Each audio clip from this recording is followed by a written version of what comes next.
আপনাদের আওয়াজ প্রমাণ করলো কোনো বিড়ালের বাচ্চা বসে নেই, আমার সামনে সব সিংহ পুরুষগুলো আজকে বসে আছে।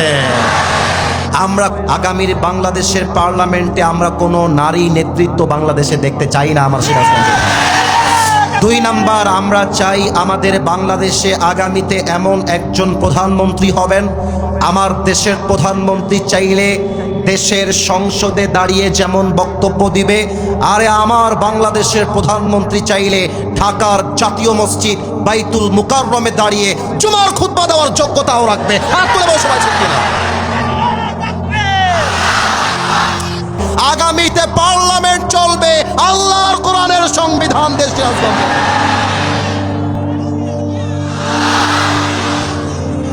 আমাদের শহীদ ওসমান হাদি আমাদেরকে শিখিয়ে দিয়েছে, বাঁচতে হলে বিড়ালের মতো 500 বছর বেঁচে থাকার কোনো দাম নাই, আরে বাঁচতে হলে সিংহের মতো 1 ঘন্টা গর্জন দিয়ে আমরা বাঁচতে চাই। আমাদের শহীদ ওসমান হাদি শিখিয়ে দিয়ে গিয়েছে, এসির ঘরে মরলেও কবরে জায়গা হবে, রাজপথে মরলেও কবরে জায়গা হবে।